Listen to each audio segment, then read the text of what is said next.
죽은 음식을 먹지 않고 살아있는 음식을 먹는다면 우리 인간은 질병과 비만 없이 평생을 살 수 있다. 영양학 분야의 세계적인 권위자로 본인의 주장을 증명하기 위해 40년 가까이 스스로 운동 선수가 되어 활동하고 있는 사람이 있습니다. 전 세계를 돌며 5,000회의 강연을 했으며 다이어트 불변의 법칙 저자 하비 다이아몬드 박사와 함께 로푸드 운동의 아버지로 칭송받고 있습니다. 행복한 채굴림. 네, 오늘 소개해드릴 책은 산 음식 죽은 음식입니다. 저자는 더글라스 글람입니다. 이 책은 인간이 자연 상태에서 무엇을 먹는 동물인지 탐구하며 현대인의 식습관이 비만과 질병의 원인임을 강조하고 있습니다. 인간이 야생에서 먹어야 할 음식을 잊고 가공되고 죽은 음식을 섭취하면서 건강을 잃어가고 있다는 점을 지적하고 있습니다. 이 책이 전하는 기본 메시지는 인간은 육식동물도 아니고 그렇다고 전적으로 초식동물도 아닙니다. 호모사피엔스는 700만 년 전의 진화 과정을 거쳐왔으며 우리의 신체 구조와 기능은 자연 상태에서 채소와 과일을 주로 먹는 채식 위주의 식단에 적합하게 설계되었습니다. 책은 이를 다양한 과학적 근거와 연구를 통해 논리적으로 설명하고 있습니다. 또 이 책은 다양한 사례도 나와 있는데요. 침팬지의 식생활을 예로 들며 인간의 자연스러운 식단이 무엇인지 설명하고 있습니다. 세계적인 침팬지 학자 제인 구달 박사의 연구에 따르면 침팬지들은 주로 과일과 어린 잎을 먹고 있습니다. 또 비만과 질병이 거의 없습니다. 이 사례는 현대 인간이 섭취하는 음식이 얼마나 자연의 법칙에서 벗어난 것인지를 보여주고 있습니다. 그럼 책 내용을 함께 살펴보도록 하겠습니다. 우리 인간은 과연 육식동물일까? 우리가 육식동물이 아니란 증거는 하늘의 별처럼 무수히 많다. 해부학, 생리학, 생화학, 심리학을 모두 동원해도 증거는 차고도 넘친다. 어떤 동물이 고기를 먹는다고 해서 그 동물이 반드시 육식동물이라고 볼 수 없다. 야생의 모든 육식동물들은 주로 다른 동물들의 시체에서 나온 생고기를 즐겨 먹는다. 육식동물들은 살코기뿐만 아니라 근육도 먹고 지방도 먹는다. 따뜻하고 신선한 피와 체액들도 맛있게 핥아 먹는다. 그들은 내장도 먹지만 부분적으로 소화된 내장 속의 내용물들도 맛있게 먹는다. 심지어 작은 뼈와 골수 및 연골을 으깨고 쪼개 먹는다. 예를 들어 개는 인간에 비해 칼슘을 더 많이 필요로 한다. 육식동물의 몸은 산성이 매우 강하기 때문이다.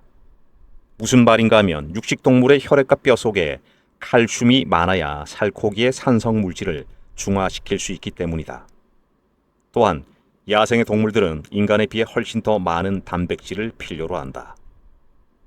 야생의 들개가 그들에게 필요한 영양분을 위해 다른 동물을 잡아 먹는 것이 하나도 이상할 것이 없다는 말이다. 우리 인간은 본능적으로 지구상의 다른 동물들을 사랑한다. 우리 인간은 강한 손발톱과 날카로운 치아로 토끼의 목숨을 제압하는 행위에 흥미를 느끼지 않도록 설계되어 있다. 우리 인간은 죽은 토끼를 보고 사자처럼 침을 흘리지 않는다.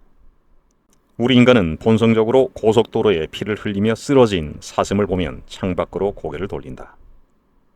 우리 인간은 자연 상태의 뼈와 연골과 내장과 살코기를 보고 침을 흘리지 않으며 동물의 시체를 먹을 때 필연적으로 동반되는 털과 해충을 씹는 것도 확실히 좋아하지 않는다.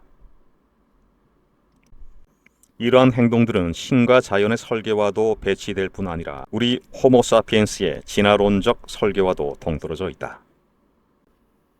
우리 인간은 대리인에게 동물을 죽이도록 의뢰함으로써 심리적 안정감을 찾는다.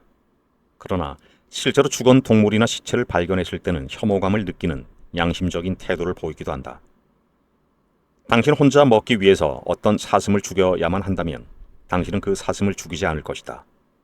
그럼에도 불구하고 우리는 대리인을 시켜 동물을 살해하도록 사주한 다음 그 살코기와 내장을 요리하고 양념으로 맛을 내서 침을 흘리며 먹는다. 우린 동물을 좀 더 받아들이기 편한 음식으로 이름을 바꿈으로써 그 동물의 실체를 감춘다. 우린 소와 돼지와 양의 살아있는 시체를 먹지 않고 양꼬치와 햄과 스테이크를 먹는다. 피가 뚝뚝 떨어지는 소의 살에는 피가 징그럽다며 고개를 돌리면서 소금과 후추를 뿌린 스테이크를 보면 육즙이 살아있다면서 침을 흘린다. 우리 인간은 음식에 동물의 다른 특성을 부여함으로써 현실을 더욱 왜곡하는 묘한 습성을 발달시켰다. 인간은 가위를 먹고 살도록 설계된 동물이다. 순수한 자연 상태에서 인간은 가위를 먹고 산다. 가위를 먹는 영장류를 뜻하는 프루즈보어는 주식이 가위이고 부수적으로 부드러운 녹색 채소를 먹고 사는 동물을 말한다. 여기서 말하는 가위에는 토마토, 오이, 피망과 같은 채소들도 포함시킬 수 있다. 다른 야생동물과 마찬가지로 인간은 실제로 다양한 음식을 섭취하면서 살아남았다. 그럼에도 불구하고 인간의 몸은 원초적으로 가위를 주식으로 섭취해야 건강하게 살 수 있는 동물이라는 점을 강조한다. 일부 극단적인 사람들은 다른 음식은 일절 먹지 말고 정말로 과일만 먹고 사는데 나는 이런 식습관을 100% 권장하진 않는다. 부드럽고 색이 짙은 녹색 잎채소 역시 최적의 영양과 건강에 필수적인 미네랄과 각종 영양소를 제공하기 때문이다. 영양학적으로 과일은 다른 어떤 음식보다도 인간의 모든 필요를 충족시켜준다. 과일은 인간의 몸이 필요로 하는 영양소로 가득 차 있다. 그것도 인간에게 필요한 최적의 비율로 말이다. 물론 특정 채소나 특정한 음식들의 경우 특정한 영양소의 성분뿐만 아니라 다양한 영양소를 더 많이 함유하고 있을 수도 있다. 그러나 과일은 우리 몸이 필요로 하는 영양소를 딱 필요한 만큼 함유하고 있다. 성분이 많다고 해서 반드시 좋은 것은 아니란 점을 분명히 해둔다. 공기 중에 산소가 21%가 있지만 그것이 좋다고 해서 인간이 인위적으로 30%, 40%로 늘린다면 어떻게 되겠는가? 인류와 지구의 종말이 기다리고 있을 뿐이다. 인생이 그런 것처럼 음식에서도 가한 것은 부족한 것만 못한 법이다. 호모사피엔스는 본성적으로 단 것을 좋아한다. 따라서 달콤한 과일을 좋아한다. 당신은 중고등학생 시절 생물 시간에 혀의 가장 앞자리에 단맛을 감지하는 미래가 있다는 사실을 배웠을 것이다. 이것은 진화적으로도 아주 중요한 포인트다. 우리 인간은 문화와 환경에 의해 형성된 각각의 음식 문화와 관계없이 달콤한 생과일에 끌리게 되어 있다. 적당하게 익으면 과일은 자신의 탄수화물 성분을 인간이 더 이상 힘들게 소화할 필요가 없는 포도당과 가당, 단순당으로 변화시킨다. 과일 안에 듬뿍 들어있는 효소는 단백질을 아미노산으로 바꾸고 지방을 지방산과 글리세롤로 변화시킨다. 따라서 우리가 과일을 먹을 때는 그 달콤함만 즐기면 된다. 소화를 전혀 걱정할 필요가 없다는 말이다. 소화에 힘이 거의 들지 않기 때문에 당신은 사과 3개를 먹은 후에도 마라톤 42.19km를 아무런 부담 없이 완주할 수 있을 것이다.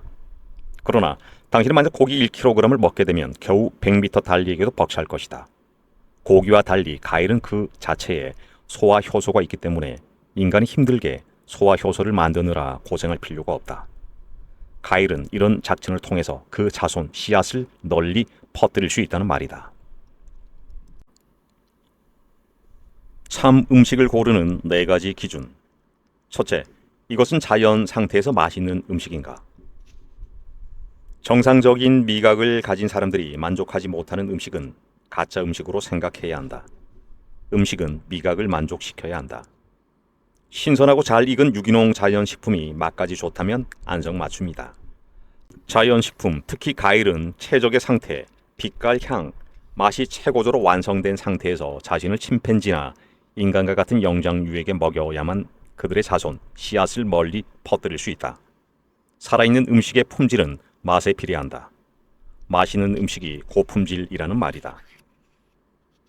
조리되지 않고 가공되지 않고 어떤 형식으로도 변형되지 않은 자연 상태, 바로 그 상태로 섭취할 수 없는 음식을 인간의 식단에 포함해서는 안 된다. 인간은 수백만 년 동안 자연에서 직접 구한 식품에 적응해 왔다. 인체의 생리학은 조리되거나 가공되거나 또는 기타 방법으로 영양이 파괴된 음식의 섭취에 적응한 적이 없다. 인류 역사 수백만 년 중에서 농사를 짓고 불에 익힌 음식을 본격적으로 먹기 시작한 기간은 고작 1만 년 정도에 불과하다. 진화론적으로도 우리 인간이라는 영장류는 불에 익힌 음식에 적응할 시간이 너무도 부족하다는 말이다. 그러므로 당신이 비만을 해결하고 질병에서 해방되기를 원하는 간절한 사람들 중에 한 명이라면 입맛에 맞게 식품을 요리하고 가공하는 것을 피하시라. 불을 사용해서 요리를 하게 되면 효소는 완전히 파괴된다. 당신이 만일 건강한 사람이라면 음식을 소화하고 그 음식을 몸속에 동화시키는 데 필요한 효소 1000여 개를 스스로 합성할 수 있다. 그럼에도 불구하고 가장 완벽한 소화를 위해서는 살아있는 그 음식 자체가 가진 효소의 도움이 절실히 필요하다. 당연히 그 음식에 있는 효소를 완전히 그 상태로 유지하는 것이 아주 중요하다. 불에 상처받은 요리는 효소뿐만 아니라 그 음식의 거의 모든 성분들을 교란시키고 파괴한다. 식품에 함유된 미네랄을 분해하고 산화시켜 사용할 수 없게 만든다. 또한 음식의 단백질 함량을 제거하여 쓸모없는 영양분으로 만든다. 불을 가해 조리된 음식이 몸에 좋지 않다는 사실은 나는 쉽게 증명할 수 있다. 백혈구는 혈액을 관리하는 청소부 역할을 한다. 우리 몸엔 그 청소부가 무려 300만 개나 있다. 독성 물질이 혈류로 유입되면 혈액을 정화시키기 위해 백혈구 수치가 급증한다. 조리된 음식으로 식사를 하면 백혈구 수치가 일반적으로 1500만에서 1800만까지 증가한다. 때론 그보다 더 늘어날 수도 있다. 백혈구 숫자는 왜 늘어나는가? 왜 갑자기 청소부 숫자가 늘어나는가 말이다. 그렇다. 쓰레기가 너무 많아서 청소부의 숫자를 늘릴 수밖에 없기 때문이다. 그러나 생과일과 채소로 구성된 식사를 하면 백혈구 숫자는 크게 증가하지 않는다. 깨끗한 음식이 들어왔는데 청소부가 무슨 필요가 있겠는가? 그 청소부들은 원래 하던 일, 그러니까 원래 청소하던 곳을 청소하고 몸을 깨끗이 하던 원래의 일을 묵묵히 수행할 뿐이다. 당신은 아주 쉽게 경험해 볼 수 있다. 며칠 동안 요리된 일반 음식을 먹고 며칠 동안 과일과 채소로만 식사를 해보시라. 오래 걸릴 필요도 없다. 그저 2, 3일이면 충분하다. 어떤 것이 속을 편하게 하고 에너지를 증가시키는지 직접 경험해 보시라. 그러므로 자연의 법칙은 다음과 같아. 만일 우리가 어떤 음식을 산 것으로 먹을 수 없다면 자연 상태에서 맛이 없는 것이므로 우리에게 맞는 음식이 아니다. 씨앗을 익히지 않은 채로 먹어보시라. 그 어떤 견과류도 날 것의 상태로 먹을 수 없던 사실은 인간에게 그것이 최적의 음식이 아니란 사실을 증명한다. 둘째, 이것은 독소를 발생시키는 음식인가? 인간의 식단에 적절한 음식이라면 유해하거나 이물질이 들어 있어서는 안 된다. 우리 몸속에 독소를 공급해서는 안 된단 말이다. 양이 적든 많든 순하든 독하든 상관없다. 중요한 활동을 방해하거나 세포 및 조직을 파괴하는 것은 우리 몸에 유독하다. 셋째, 이것은 소화 흡수가 쉬운 음식인가? 소화 및 동화에 최소한의 필수 에너지가 내재된 음식, 바로 그것이 인간에게 가장 이상적인 음식이다. 인간에게 가치가 있는 것은 음식이 효율적으로 소화되어야 한다. 당연히 인간 역시 손상되지 않은 소화 체계를 가져야 한다. 우리 호모사피엔스는 자연 상태에서 적응해온 음식물을 매우 효율적으로 소화시키고 동화시킬 수 있는 능력을 발달시켜왔다. 인간은 수백만 년 동안 진화를 거듭하면서 특정 음식물을 매우 쉽게 소화시킬 수 있게 적응해왔다. 몸의 작동과 소화에 걸리는 시간을 최소로 소비하면서 특정 음식을 자기 것으로 만들어 동화시키는 시스템을 갖게 되었다. 거의 30분에서 1시간이면 소화가 가능한 물질로 구성되어 있는 과일과 채소는 사실상 소화가 전혀 필요하지 않다. 그저 흡수만 하면 된다. 이들은 흡수 직후 매우 쉽고 빠르게 동화된다. 소화 에너지가 필요 없으므로 그 여분의 에너지는 몸속에 독소를 배출하는 힘을 얻게 된다. 진수 성찬 후에 당신은 100m를 달릴 수 있는가? 아니면 사과 5알을 먹고 100m를 달릴 수 있는가? 당신의 두뇌에 들어있는 지식과 편견을 모두 털어내고 어린아이와 같은 마음으로 판단해 보시라. 넷째, 이것은 우리 몸에 영양분을 주는 음식인가? 당신은 무엇이든 골고루 먹으라는 교육을 받으며 살아왔다. 이것저것 섞어서 골고루 먹으면 살도 찌지 않으며 건강하게 살 수 있다고 배웠다. 그래서 당신은 건강해졌는가? 그렇게 골고루 먹었는데 왜 병원의 환자들로 넘치고 피트니스 클럽이 번성하는 이유는 무엇인가? 골고루 먹어야 건강하다는 것은 진실이 아니다. 골고루 섞어서 먹는다는 것은 휘발유를 넣는 차량에 경유도 넣고 물도 섞고 에카 가스도 넣는 것과 같아. 당신은 필요한 모든 영양소를 얻기 위해 다양한 음식을 먹을 필요가 없다. 그것은 오히려 몸의 부담만 가중시킬 뿐이다. 한 끼의 식단에 4-5가지 이상의 음식이 들어가지 않도록 해야 한다. 이러한 음식은 깨끗하게 씻는 것 외에는 준비가 거의 필요 없다. 그러니 서로 어울리는 조합으로 먹어야 한다.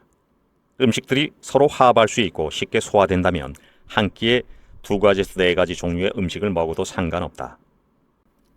소화를 간단히 하는 제철 음식 몇 가지만 선택하고 그런 방식을 꾸준히 유지시키기만 하면 된다. 예를 들어 하루에 한 끼는 양상추와 샐러리를 먹고 바나나를 곁들인다. 다른 한 끼는 감귤류와 견과류를 살짝 넣은 샐러드를 먹는다. 겨울철엔 이 식단을 그대로 유지한다.